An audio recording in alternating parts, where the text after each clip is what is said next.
Look at verse 12. Before destruction, the heart of man is haughty. You ever notice that when young people come out and they have never had anything really bad happen to them, they got a lot of confidence in themselves. You ever seen those guys that have made it really well in life and they get to 30 years old, never really had any kind of tragedy happen? Everything has gone their way and they're real cocky. They're the exempt people. They're the ones that are super smart and they're haughty. Best thing God could ever do for you is cause some destruction in your life. So you realize you ain't the answer to all things. And he is. One of the greatest favors that God ever could do for you is that right there at a young age. And then once you find out you're not the answer, you start looking for an answer. And if you're looking hard for an answer, there's only one answer. If you're real about it, there's only one answer. It's the Lord Jesus Christ. There's only one answer. You can look for 1,000 years and there's only one answer. It's him.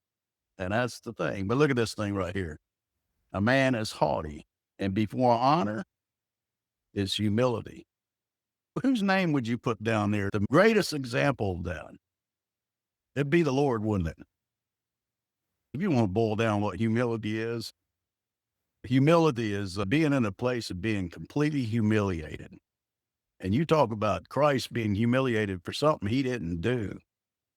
And he did that before he's going to get his honor, like we were talking about one day when there's 10 billion people up there around his throne. And he comes riding his horse, the King of Kings. He's got his crown on by then, and he steps off of that horse.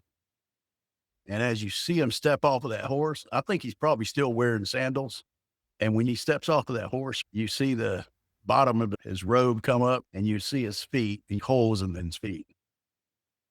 You know what them holes represent? Them holes in his hands, humiliation. And you talk about being put on a cross, stripped completely naked, jeered at, laughed at, made fun of, mocking him, and him sitting there taking it for you and I.